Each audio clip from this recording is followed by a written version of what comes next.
Microsoft is apparently going to acquire Activision Blizzard for sale for $95 a share. Microsoft going to buy the makers of Call of Duty.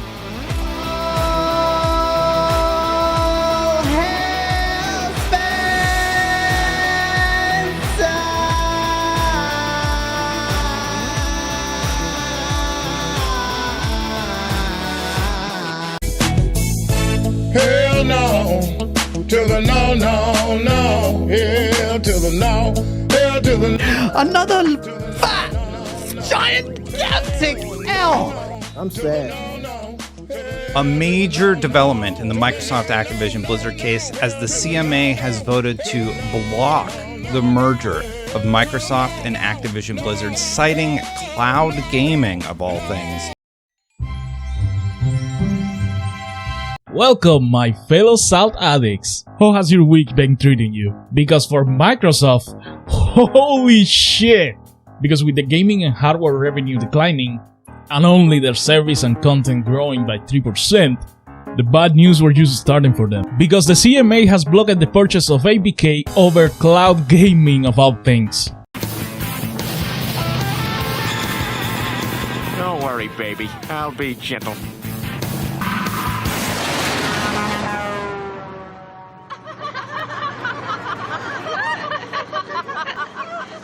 Ow, my pride. The one area where they are doing great is the one that they can't grow anymore. That's right, we're not going console peasant this week. We are going corporate. What? I could bring the fact that the ponies were celebrating Twitter space, or that the Xbox were super mad. Now you want to go to Putin's place and tell Putin when to fucking speak. Don't come here and tell me when to fucking speak. I could mention my number one stalker changing his profile picture to the UK flag. I could also make the video about this idiot. Dear Lord, it has been a moment since we last spoke, but I decided I must come and tell you immediately. The CMA has blocked the deal, can you believe it? The experts are crying, some have deactivated their accounts. Or I could show you the reactions of Bobby Cottage and Brad Smith.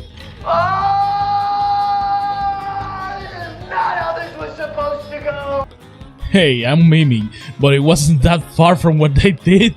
But this decision, I have to say, is probably the darkest day in our 4 decades in Britain.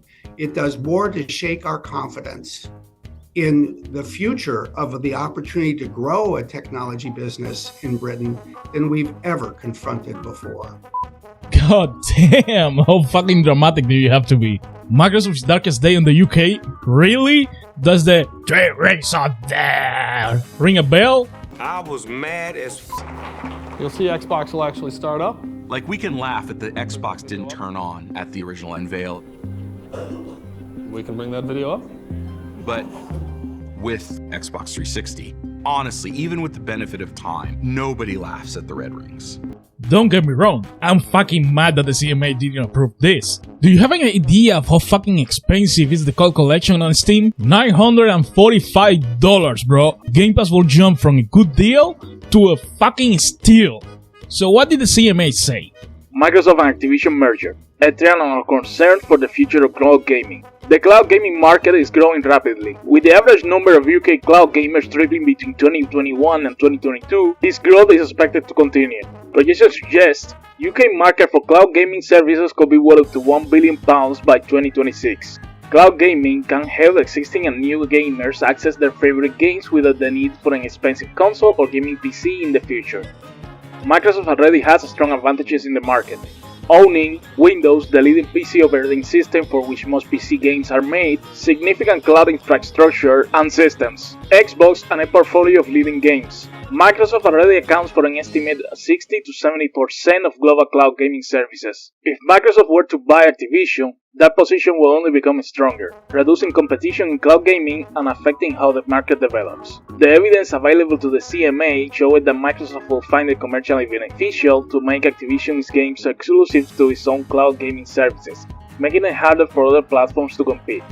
Reduced competition could mean less choice and a lack of new, exciting innovations for UK gamers in the future. What does this mean for UK gamers in the future? We found that Microsoft's proposal to address these concerns did not restore competition and would have introduced ineffective regulatory obligations. Cloud gaming is a free competitive market to drive innovations and choice. That is best achieved by allowing the current competitive dynamics in cloud gaming to continue to do their job. So basically, if we allow them to buy the Activision Blizzard, they have to do their job. bitch, what do you mean by ineffective regulatory obligations? And where do you get the fucking 60 to 70% for Microsoft? The most I could find was an article by The Verge called Google Stadia barely made a dent in the cloud gaming market. L in the chat for the Google Stadia fanboys. Where they say, the CMA study was conducted as part of the regulator's investigation into Microsoft's intent to acquire Activision Blizzard. Through its provisional finding reports, the CMA claims that the merger could prevent other platforms from offering a competitive game library should Microsoft make franchises exclusive to its Xbox cloud gaming services, and suggests that Stadia's lack of content contributed to its demise. Quote, "We provisionally believe that content is particularly important to the success of the cloud gaming services," reads the report, particularly considering Google's failure with Stadia, which our evidence suggests was caused at least in part by a lack of gaming content, which was connected to its use of a Linux OS. End quote.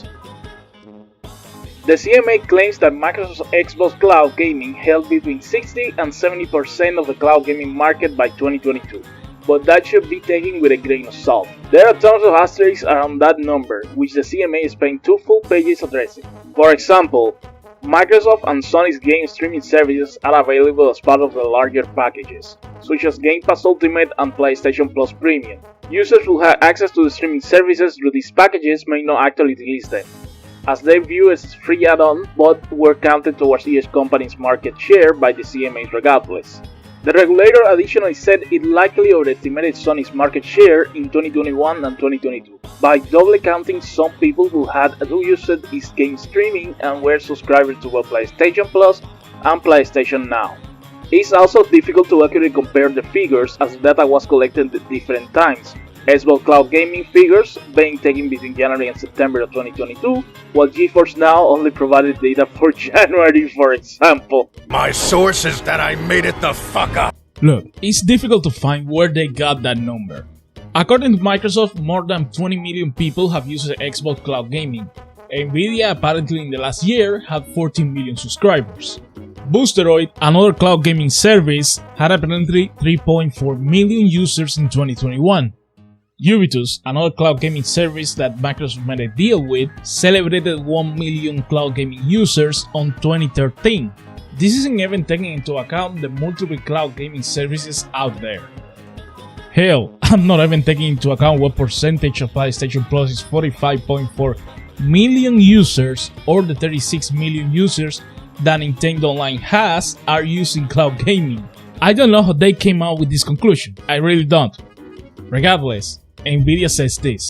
GeForce Now and other gaming providers stand to gain an even deeper catalog of games if Microsoft's acquisition of Activision is completed. We see this as a benefit to cloud gaming and hope for a positive resolution.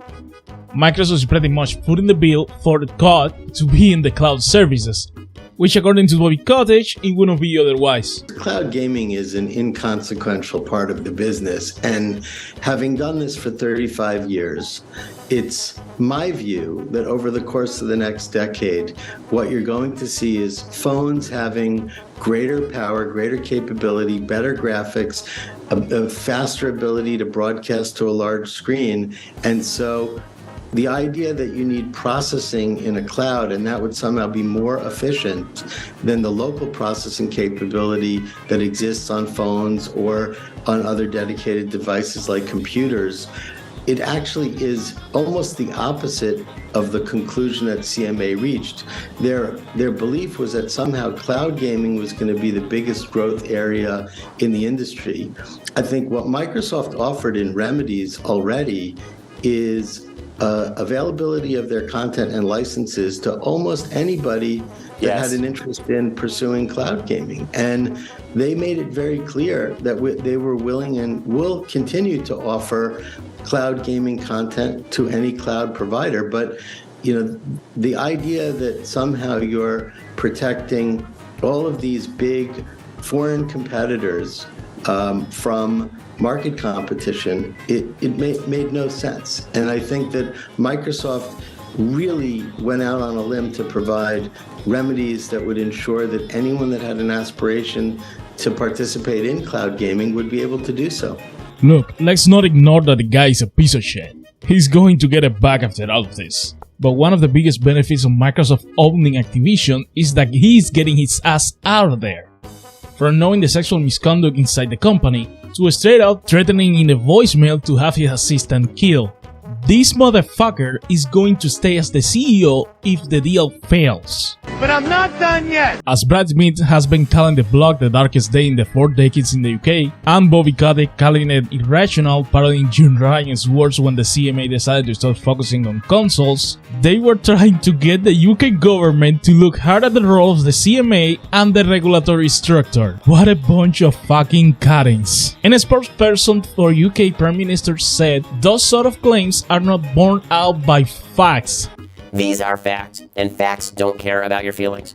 In answer to Microsoft's comments, Sarah Cadwell, this Nancy Pelosi looking bitch, said this about cloud gaming. One thing that raised eyebrows was the fact that you alighted on the cloud market in particular. I mean, this is quite a nascent market, and a lot of people are not necessarily playing games through the cloud at the moment. Is this something that you've a decision you've taken with an eye on the future, perhaps?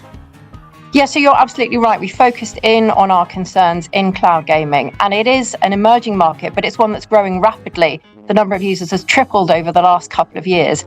And we see this as an area where it's really important to keep competition open, to make sure that a whole range of competitors can get in and can develop their products to offer the greatest range of innovation and choice for businesses. So what we saw was that Microsoft already has a very strong position in cloud gaming. They combine their position across Windows, across Xbox, and across their cloud infrastructure.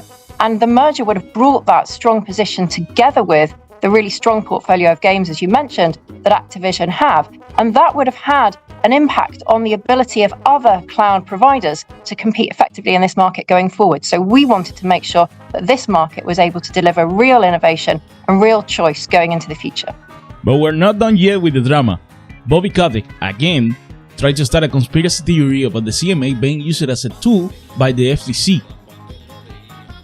I was surprised to learn that Lina Khan, the head of CMA, had a meeting a week and a half ago in Washington, he says in a recent CNBC interview. You know, legally, you're not supposed to be discussing active litigation. I don't know that they did, but, you know, I think that's what you're seeing now that the CMA is being used as a tool by the FTC to be able to create these kind of outcomes. And this is in the way that they're supposed to be operating. The FTC denied any wrongdoing. The FTC absolutely did not collude with the CMA or any international regulator on any proposed merger review. When a deal appears blatantly anti-competitive, the independent antitrust regulators can simply make their own judgments, said the spokesperson Douglas Farrar. The CMA and the FTC did not collude. The CMA's issues with cloud has been there before the meeting with the FTC. Anyone believing that is doing nothing but copy. Look, I don't know if this deal will pass. Microsoft keeps making deals with cloud gaming companies. The Ukraine has just passed the deal themselves, and the CMA rarely changes its own mind on their conclusions. It's also true the EU has a history of agreeing with the CMA prior to Brexit. But most certainly it's a fact that the CMA chooses to focus on cloud gaming, a $1.25 billion market size of $220 billion, one where Microsoft may or may not have 60 to 70% of the market. So that's the video for today. If you enjoyed the video, don't forget to share, like and subscribe and ring the bell. Until next week. Rambling Entertain got us!